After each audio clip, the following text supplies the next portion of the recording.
Exministro Ábalos han cobrado comisiones. Tampoco reconoce Koldo su letra en el manuscrito que entregó ayer Víctor de Aldama para denunciar mordidas a cambio de contratos para constructoras. Da la impresión aquí de que la estrategia de Koldo García está alineada con la del exministro Ábalos. Pedro Callejas. Ábalos descarga toda la responsabilidad en Koldo y Koldo lo que hace básicamente es negar la mayor. Asegura que no ha cobrado ningún tipo de comisión, también que no ha entregado ningún sobre al número 3 del PSOE y no le consta que Ábalos se llevase mordidas. Pedro Sánchez gana tiempo frente al órgano que ha lanzado Carles Puigdemont. El órdago es que la mesa del Congreso, con mayoría del PSOE, ha decidido aplazar ese debate sobre la cuestión de confianza que proponía Junts. Lucía González. Al menos hasta después de Navidad. Dicen que es una decisión importante, que sienta precedentes jurídicos y técnicos y que por eso prefieren tomárselo con calma. Junts, de momento, lo que nos dice es que no está mal, que menos es nada, aunque es evidente que viven uno de sus momentos más tensos con el Partido Socialista. Hoy nos ha dejado una de las grandes damas del cine español. Marisa Paredes ha fallecido a los 78 años. Ella fue una de las habituales de Pedro Almodóvar, aunque ha trabajado con los mejores durante su larguísima carrera. Debutó en los 60 y ha estado en activo pues prácticamente hasta el último día. Fue Goya de Honor en 2018 y presidenta de la Academia de Cine.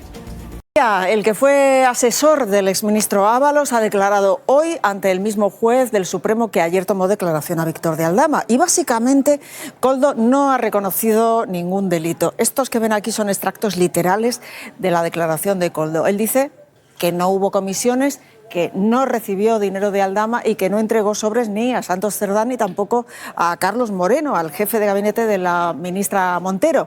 Sobre la misteriosa visita de Delcy Rodríguez aquí a España, Pedro Callejas, sobre eso Koldo no ha querido responder.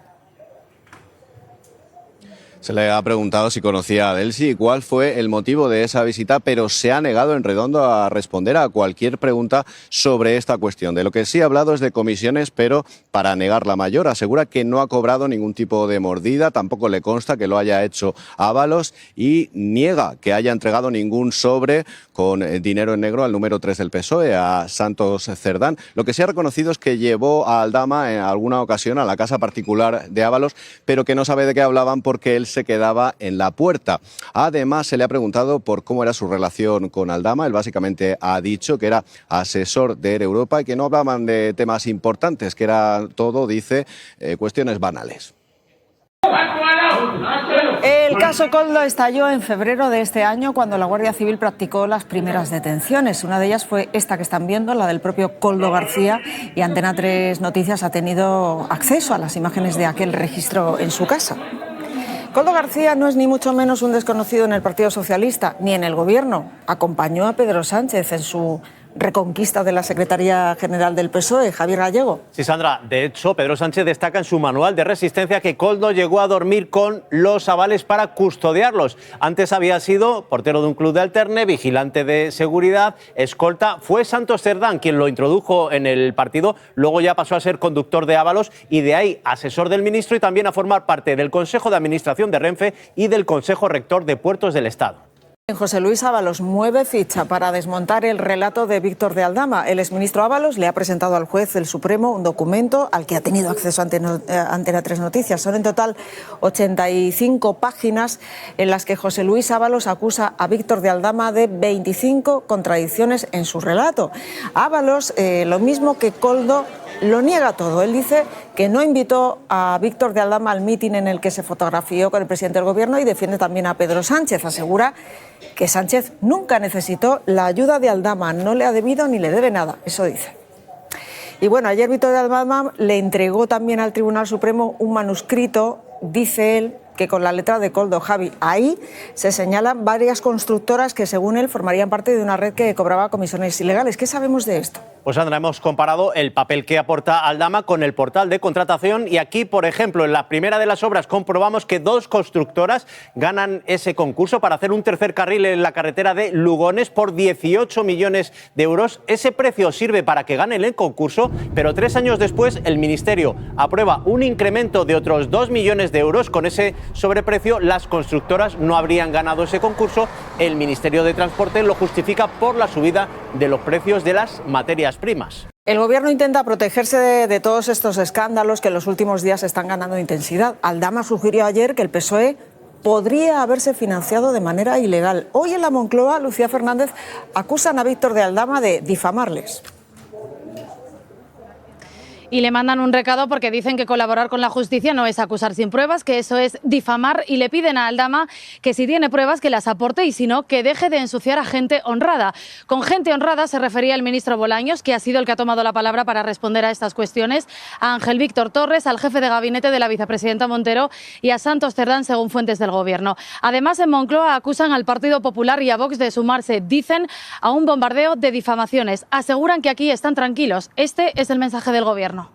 Noticia, el extesorero del PP, Luis Bárcenas. Acaban de concederle la libertad condicional, ha cumplido ya 2/3 de su condena y el juez estima que está arrepentido.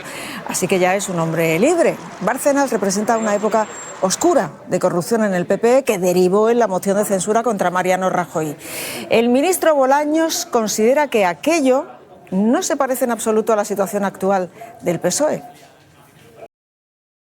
Y hacer recordar al Partido Popular su historia reciente, y que nada tiene que ver esa historia de condenas en firme por corrupción con difamar y calumniar a personas sin ningún tipo de prueba.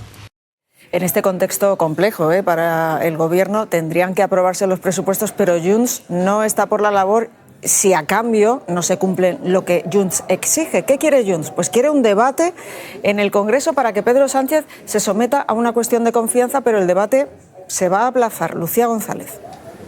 Y no sabemos si se celebrará o no, porque hoy la mesa del Congreso lo tenía que debatir, pero su decisión al final ha sido no decidir nada por el momento. Dicen que es un fallo importante, que sienta precedentes jurídicos y técnicos y que por eso prefieren tomárselo con calma y aplazarlo hasta después de Navidad. A Junts de momento no le parece mal, dicen que menos es nada, pero en el PP ya hablan de una anomalía. Ellos sí que querían que saliese adelante. Eso ha dado pie al PSOE para hablar ya de una alianza entre el PP y los independentistas y para criticarla. Está indignada la alcaldesa de Catarroja. Primero ardió un vertedero en el que se acumulaba la basura de la Dana y ahora ha ardido un solar con un montón de coches destrozados. Han ardido al menos 50 vehículos.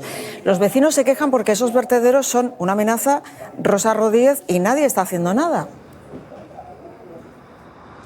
Sí, piden a la Generalitat que cuanto antes se retiren estas montañas de vehículos como la que os vamos a mostrar y que ardió ayer en Catarroja. Sobre la causa se baraja que fuese una combustión espontánea. El Gobierno valenciano reconoce que la limpieza no está yendo a un ritmo deseable, y es que a día de hoy en este municipio solamente hay 6.000 vehículos siniestrados por la Dana, esparcidos en 8 solares, 6 de ellos en el núcleo urbano, muy cerca de las viviendas, y esto es lo que más angustia a los vecinos.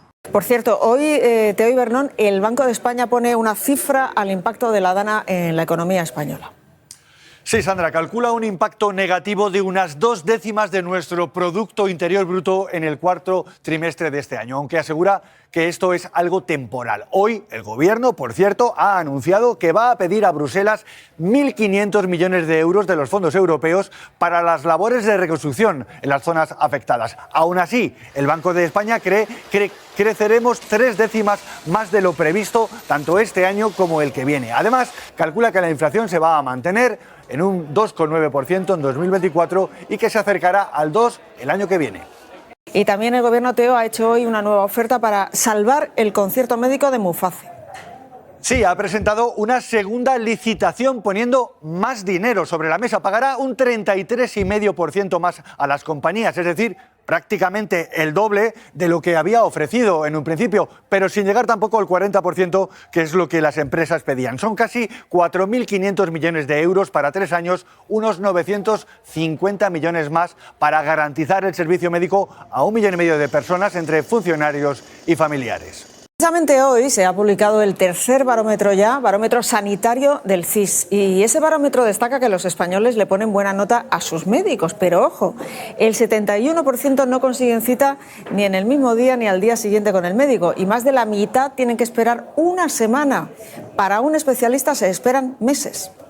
Tierra sacude la isla de Vanuatu, en el Pacífico. Un fortísimo terremoto de magnitud 7,3 ha dejado decenas de heridos y 6 muertos según la Cruz Roja. Estos son datos provisionales porque todavía no se ha podido acceder a determinadas zonas de la isla.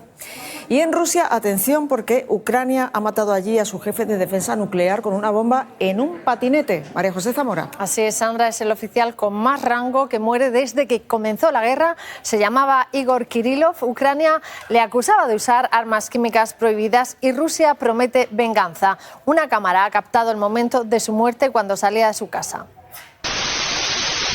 El jefe de seguridad nuclear sale acompañado por su ayudante.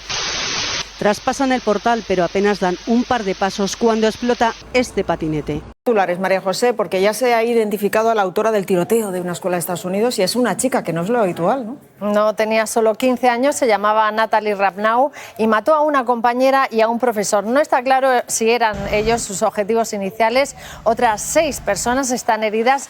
La chica se disparó antes de que llegara la policía y murió en la ambulancia. La llamada de socorro la hizo un niño de solo 7 años. Es una de las muchas niñas robadas durante décadas aquí en España. Ella ya se reencontró con su madre biológica hace unos años y su caso fue archivado. Pero ahora la Audiencia Provincial de Madrid lo ha reabierto, Eduardo Siles, y pide que se investigue hasta el final.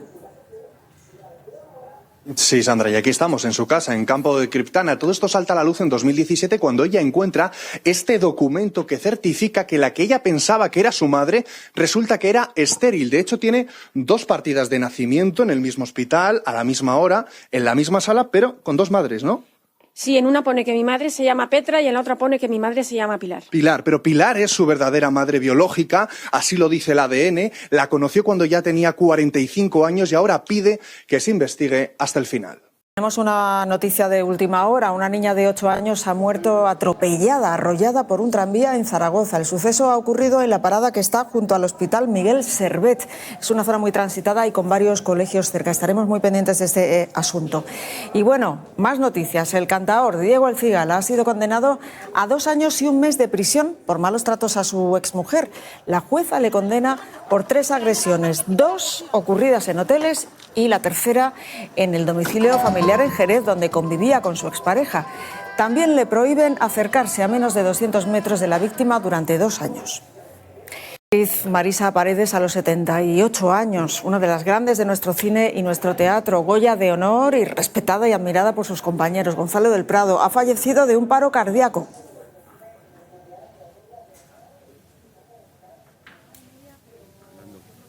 Sí, la actriz fue llevada anoche de urgencia al hospital, pero no se pudo hacer nada para salvarla. Todos los que están pasando por este tanatorio destacan lo imprevisto de este fallecimiento. Marisa Paredes acudió el pasado domingo al teatro a ver a su hija María Isasi, también actriz, en Luces de Bohemia, y en febrero tenía previsto también estrenar un monólogo intimista con el que iba a volver a los escenarios, un adiós repentino de una actriz muy conocida y muy significada. Los solidarios siempre son una buena noticia.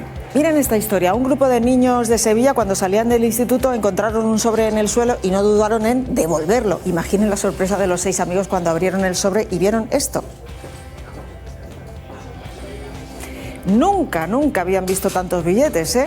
El sobre contenía 3.000 euros y varios décimos de la lotería de Navidad. Se lo llevaron a la policía y gracias a esto pues ya han encontrado a los dueños. Pertenecía a la Hermandad de la Veracruz de la Campana, un pueblo de Sevilla.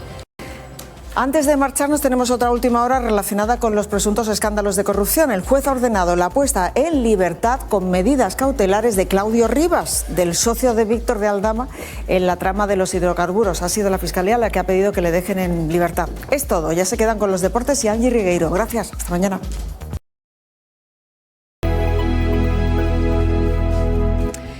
Muy buenas tardes. El tiempo de hoy viene marcado fundamentalmente por 3 factores. El frío con el que hemos arrancado la jornada, la calima intensa de Canarias y las lluvias. Pues bien, las lluvias irán a más en el noroeste, el frío a menos, la calima. Fíjense, esa baja visibilidad que arrastran los vientos del sureste provenientes del continente africano para mañana permanecerá aún dejando pues baja visibilidad en gran parte del archipiélago con viento aún fuerte. Pero ¿qué tenemos y cómo va a evolucionar en las próximas horas? Temperaturas en capas más altas. Observen cómo estamos bajo la protección de una dorsal africana. Ya saben, se asocia con tiempo estable, cálido, pero observen cómo para el miércoles esta vaguada de aire más frío comienza a apoderarse del panorama nacional, haciendo que para el jueves sobre todo vuelvan a desplomarse las temperaturas y regrese también la lluvia y nieve a muchas regiones de España. Aumento para mañana, tenemos un sistema frontal que hoy deja algunas lluvias débiles, para mañana serán más intensas, importantes sobre todo hacia el oeste de La Coruña, de Pontevedra, regando gran parte de la comunidad, incluso puntos del norte de León, Principado, Asturias a últimas horas, con cielos en general poco nubosos, también el Mediterráneo, sol y calima que permanece en el archipiélago canario. Temperaturas, observen lo que sucede, hemos arrancado con mucho frío la mañana de hoy, esta próxima noche variación de las mínimas prácticamente sin heladas, aumentan de forma incluso extraordinaria en muchas regiones, las máximas también. Notaremos mañana un día más cálido en la mayor parte del país. Fíjense, 24 de nuevo en la región de Murcia, esos 16 para mañana en Ávila o en Segovia. Temperaturas muy suaves para la época del año. Ya saben, las lluvias que para mañana van a ir a más en el noroeste peninsular. La calima permanece aún con baja visibilidad en Canarias con tiempo más cálido. Feliz tarde. Muy buenas tardes. La historia de superación de Albert Cogoul es admirable porque, fíjense, ha cumplido su sueño. Se ha convertido en el primer español con paraplegia en subir al campo base del Everest. Estamos hablando de 5.364 metros y además hay más. Lo ha hecho acompañado de sus hijos. Estamos acostumbrados a verla en aguas cálidas. Les estamos hablando de una de nuestras mejores surfistas, de Lucía Martiño. Se ha ido a Islandia a surfear, pero eso sí, a temperaturas gélidas de grados bajo cero. La boxeadora de Costa de Marfil, Sedia Sanogo, se fue a París de niña y empezó a enamorarse del boxeo. Ahora ha querido volver a su tierra para promocionar este deporte y que sus compatriotas tengan más fácil el acceso a él.